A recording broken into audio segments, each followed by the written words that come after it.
কোন নেতা কি স্টেটমেন্ট দিচ্ছে আমরা এটা দেখছি না।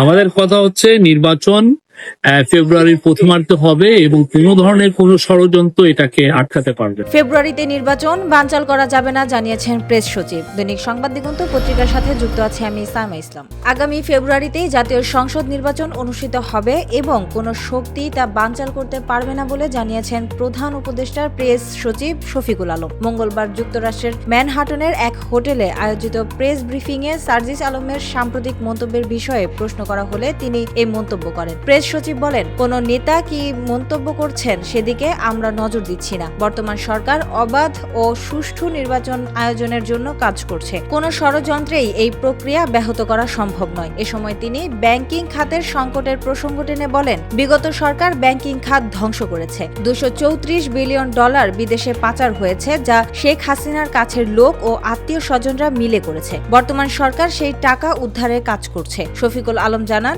Bangladesh bank, financial intelligence unit সহ বিভিন্ন সংস্থা ইতিমধ্যে প্রক্রিয়া শুরু করেছে। পাচার হওয়া অর্থ উদ্ধারে বিশ্বের যেসব দেশে টাকা গিয়েছে সেসব দেশের সরকার প্রধানের সঙ্গে প্রধান উপদেষ্টা প্রফেসর ডক্টর মোহাম্মদ ইউনূস যোগাযোগ রাখছেন এবং সমর্থনও পাচ্ছেন। তিনি আরো বলেন, এটি চুরির চেয়ে বড়, এ যেন সাগর চুরি। সিআইসি 5টি দেশে 7টি শহরে প্রায় 40,000 কোটি টাকার তথ্য পেয়েছে। তবে পুরো প্রক্রিয়া সম্পন্ন হতে অন্তত 5 বছর লাগতে পারে।